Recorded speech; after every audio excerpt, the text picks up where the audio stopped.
Go where you're treated best. Those are the 5 magic words, not only for your money, not only for your assets, but physically for your freedom, for your lifestyle. And yet I see so many people who, even if they stand to save millions and tens of millions of dollars physically moving overseas, even if they stand to gain tremendous benefits from going overseas, they get hung up on the idea that it's not familiar enough to them. It's hard for them to take that first step. Well, today I'm going to share with you 10 first steps of my own to help you ease into a global lifestyle.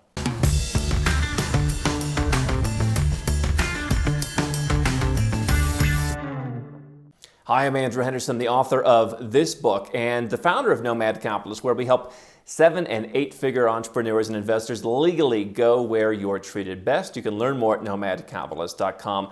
And in an effort to inspire more people who perhaps have lived in one country their entire lives, perhaps haven't even had the opportunity to travel that much to get into this nomad capitalist lifestyle, I've been thinking about 10 different ways that are pretty low maintenance, pretty low stress. You can dip a toe in the water and get comfortable with this nomad capitalist lifestyle with the goal of not only feeling comfortable doing the infrastructure work like opening bank accounts or setting your company up overseas, getting your second passport. How do you get comfortable with that? Stuff that doesn't really require you to change your life, but also how do you get comfortable with the idea of what I call plan A, physically moving somewhere else for more freedom, lower taxes, all kinds of other social benefits, for example. So if you have an example you'd like me to talk about, leave a comment below. I want to hear everyone's comments on this, and we may feature it in a future episode. Now, the first thing that I want you to do is realize that people in pretty much every country, they're not dying in the streets. I've been to some pretty emerging countries, and you see people living relatively normal lives. They may not live quite as long as people in the Western world or places like Hong Kong, Singapore, etc. But they're living relatively normal lives in many cases. They have money in the banks, even banks that you may not feel that comfortable with, by and large, aren't going out of business.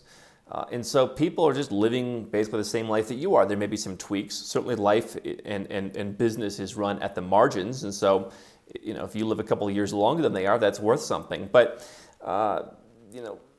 understand that places in the aggregate are not really that different. So one of the first things I really suggest people do is, if you're going to go overseas, why don't you commit to a finite period of time? Now, what I did when I first did my full-time move out of the U.S. was I said, all right, I'll spend a year. And I identified an itinerary of places where I wanted to go. And I knew that I had that out to come back. I think for some people there is an element of, let's just call it ego. You don't want to, say, I'm moving overseas forever, I'm never coming back. And then a year later you get sick of it and you have to come back and it's kind of embarrassing. Say, hey, I'm going for a year, we'll see what happens. I think you could also make that a lesser period of time. Some people suggested, just go somewhere for a month and commit to staying in one place for a month. Come here, for example, to Mexico City for a month and, see how you feel about it.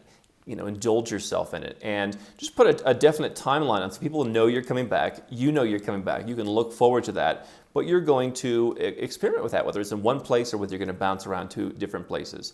One thing what you can do while you're there is something that I've told people for a long time is a great baby step, and that's open a small bank account.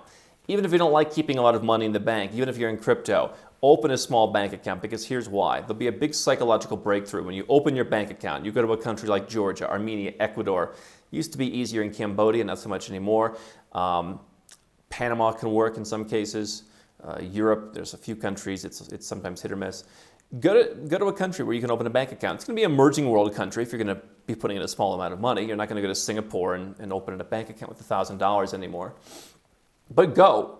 Get a bank account, put $1, put $100, put $1,000 in there. Basically just take the money out of the ATM. And you'll see that exercise of physically taking it out of the ATM, going and putting it in that bank. And then maybe you can get a debit card. In some of these places, they give you a debit card the next day or in a couple days later. So if you're spending any amount of time there, you can go and get your debit card. Sometimes they even give it to you on the spot. And then you can go start using it. And you'll see, the debit card in Ecuador works just as well as the debit card in the US. Maybe better, quite frankly, because there are fewer restrictions. And then go back to your home country. You may need to report this bank account depending on where you're from, so definitely get some tax advice. But go and use the debit card at home. Go and log on to your online banking. Now, some banks have better online banking than where you're from. Some banks have worse. So, don't put yourself in a situation where you're getting yourself into worse, or at least accept, hey, if it is a little bit worse, then I can always improve. But feel comfortable that your money is in another country and that it's still accessible, it's still there. The bank, any bank can fail, but probably not any more likely to fail than the banks where you're living in the US, or wherever else. So that's a great first step. What I also suggest from a medical point of view, go overseas and get a physical. I've talked about Prince Court Hospital in Kuala Lumpur. Go overseas. They've got a great annual physical where they basically rush you to the front of the line for all the different doctors that you need to see. And then there's one doctor who coordinates all your different test results. And you spend half a day. They give you nice snacks. It's very comfortable. It's very pleasant. And they have free Wi-Fi. And you just get your physical done. And it's pretty intense. I think there's 3 different levels that you can choose from. And when you see the quality of the medical care, the cultural aspect may be a little bit different, maybe not in terms of talking to the doctors, but you'll see doctors who are educated in Southeast Asia, for example, often in the UK or Ireland, sometimes in the US, Germany I think comes up occasionally. And you'll see, hey, I got pretty comprehensive care. And you know what? They'll actually take the time to listen to you, unlike a lot of doctors where I'm from in the US where all they want to do is tell you how, you might die from that hangnail, don't roll it out, can't roll anything out. And they're probably going to be in a rush. You'll find with this executive care in places, Thailand's another good place. Dubai has some good facilities. There are, plenty of places. If you need, you could extend this to like a cosmetic surgery or some other kind of medical procedure. Places like Turkey, Brazil are very well known for that. And just see the quality of care that you're getting. But I think a physical is the best first step. The fourth thing I would say is consider getting some dental care. You could save a lot of money depending on where you're coming from, especially if you're coming from the US. Some people go across the border to Mexico, but I can tell you one of the most advanced dental clinics I've ever seen in my life was actually in Romania. Super advanced equipment up a little bit north of Bucharest in the beautiful not quite suburban area, and some really advanced clinics. People from all over Europe go there. Serbia, not quite as high level as Romania, but people do go there from Germany and elsewhere. I know dentists who are there. You go to places, again, Southeast Asia, you can get great quality dental care at a fraction of the price. Try that out. Get comfortable with it. Maybe just try a small procedure. Try a cleaning, but get some kind of care, and I think you'll see that you'll be a lot more happy with that, a lot better attended to. Number 5, something that I think is something I've seen with people I've worked with, friends of mine, family members, try new foods. If you have to do this in your own country, go ahead and go to some of those more ethnic restaurants of places that you might want to go to. I think one of the great benefits of living in Malaysia is the amazing food. You've got Indian, you've got Chinese, you've got so many different Malay, you've got all kinds of different Middle Eastern foods, all kinds of international foods. And I think people are afraid they're not going to be able to get their food. You can get your food overseas, but why not try and get into some of the different foods? People love eating hummus, for example, in the West. So, you go to an Arabic restaurant in Malaysia, for example. They have that. They have some more, dishes that are more different, but it's also some of the same. So if you have to try the food, go to the Thai restaurant, go to the Chinese restaurant where you live. Chinese cuisine, to some extent, Indian cuisine are ones that they kind of sanitize in the Western world, but if you can combine that with some kind of trip, if you can combine that where you're going to go and eat the food in another place and commit to trying some new dishes, I think you'll see that you'll find more kinds of foods that you like. We're not talking about eating crickets, although you could try doing that, or salamanders or whatever it is, people are afraid of eating. But I think get comfortable with the food. That's one big issue that comes up. What you could also do is, if you're in another place, go to the grocery store. I've had people tell me that they do that, and they write down the prices, and they get comfortable, and they say, okay, if I'm going to live in Southeast Asia, I'm not going to have as many berries. I'd have more mangoes, fewer berries. Cheese is more expensive in some of those places. If I live in Europe, I'm going to have more of those things and less of maybe something else. This is why I like to live in different places, to try different foods. But, try the different foods, look at the grocery stores, get comfortable with food and how that's going to work. Because I do see that holding people up a lot. After all, we do eat every day. Number 6, try getting a local phone number. You go somewhere else, get a SIM card, put it in your phone. See how that works. Maybe go to a different country or go home and try and use that. I keep a collection of SIM cards for most of the countries that I live in. And so when I want to make an investment, or I want to deal with a bank, or I want to deal with whomever, I can swap that SIM card out. Now, it's not perfect, but if you get comfortable with the idea of having people calling you on a different number, maybe taking calls overseas, that communication piece fills in. And I've seen that work for people where they feel more comfortable. Number 7 is, let's talk about actually traveling. How do you put these strategies to work? Take a trip alone. If you have a family, maybe just take a week off and go on your own and explore and see how you feel without the noise from other folks in your family. If you are single, then just go alone. Don't look for friends. I think it's very empowering to say, I'm not going to wait for anyone to go with me. I'm just going to go and do it. No excuses. And what I would suggest is, number 1, you could stay in a bubble. So I've talked about how people are afraid of dangerous places. Go and stay in the expat bubble. I'm not saying that's the best way to experience a city necessarily, but you don't want to go to the most dangerous part of town, and you shouldn't. So travel alone, commit to staying somewhere that feels comfortable. Turn it into something where you're having some of the luxuries that you're accustomed to, but you're able to also realize that you're doing this alone. Number 8 is travel to a quote-unquote dangerous place, whether alone or with someone else, for a week. So Mexico City, here again. People don't talk about Polanco. They don't talk about many parts of the city center. They talk about areas that are further out that may or may not be dangerous. Bogota, for example. Now, am I saying that some areas are more dangerous than others? I'm not saying that's not true.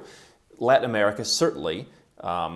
Places like Colombia, not quite as safe as a place like a Georgia or a UAE or somewhere like that, some of the safest countries in the world. But that's the point. The idea is perhaps you like the culture of Bogota more. I was talking to my tailor who went on our channel. I was like, "Have you ever been robbed here?" He's like, "I think maybe I was robbed 20 years ago or something. I was a kid." And is that possible? Sure, it is possible. I've talked about Central America. There's a couple of capital cities I did not feel comfortable in. Outside of Johannesburg, South Africa, those are pretty much the only places I've felt uncomfortable in. So if you can find yourself in what you call a dangerous city, again, find that bubble potentially. Find in Mexico City the Polanco or the Lomas or part of Cuauhtémoc, Roma Norte. Those are pretty safe areas. No place is entirely safe. You could also go to some area that is more rural and get comfortable with that. So I think getting comfortable with someplace that you feel is dangerous, just dive in for a week. I don't care if you stay at the St. Regis. I mean, I do, because they'll provide you terrible service. But if that's what it feels for you to feel comfortable in that dangerous environment and just to occasionally go around and feel it, I think that definitely helps you move the ball forward. Number 9 is a suggestion from a good friend of mine. It says, go and drive a car there. Again, transportation, especially for someone in, let's say, the United States or Australia or a country where cars are much more part of daily transportation, it can be hard to think of, how am I going to handle transportation? Now, what I did, I had a car pretty much my entire life in the United States. I just said, I don't want to have a car. I liked the idea as a kid of London or New York. I realized those places aren't all they're cracked up to be now, but I still like the idea of cities. And so I will spend a bit more to live in a very well-connected place where I can walk around. And I don't mind if people think, not having a car is a problem. That's, to me, the benefit of living overseas. I don't have to think about that. But if you want to have a car, go and drive a car, rent a car somewhere and see how it feels. See how the roads feel. You'll be alive by the end of the day, I'm pretty sure. And so especially this could work if you've got to drive on the other side of the road, or if you're going to a country where maybe you're used to driving automatic, they only drive manual by and large, that could be an adjustment. So obviously take some precautions with this, but I think driving could be a good one.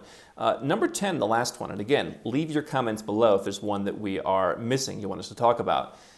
Learning a language, I think, is not as important as some people think. There are plenty of places that you might not have thought about where English is widely spoken or your language is widely spoken. But why not learn enough of the language? Again, if you're going somewhere for a finite period of time, for a month, just learn how to order a coffee. Learn how to make that connection. I think one thing that kind of sets some people off sometimes is, they can't have as much of the connection with people in their daily lives, and that can feel a bit lonely. Now, again, some people like the idea of just bouncing from place to place to place, and it's a bit more transient, and there's nothing wrong with that. But if you want to stay in one place longer, or if you're going to be in the same culture, like a Spanish-speaking world, obviously many countries you can go between that speak Spanish, learn how to order a coffee, learn how to do daily, functions. I think you can use many of these 10 ideas together, but transportation, language, foods, medical care, safety, finances, these are things that I think hold people back. And so for me, these things may be symbolic, but I think they are powerful in the sense that as you touch on them, you'll start to shatter those pieces where you're uncomfortable with moving overseas, moving assets overseas, diversifying overseas. How can Nomad Capitalist help you?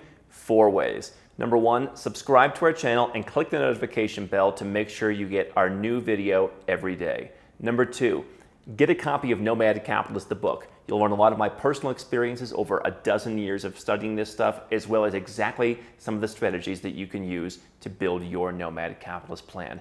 Number 3, if you're not sure where to start, but you want to come and learn from my team and I, you want to come and mingle with like-minded people, learn more about our live conference, Nomad Capitalist Live. It's coming up soon. And number 4, if you want some help right now because you've got a burning issue, you need something solved, you want to lower your taxes, get a second passport, or build the Nomad Capitalist lifestyle of your dreams, go to nomadcapitalist.com and click on Become a Client.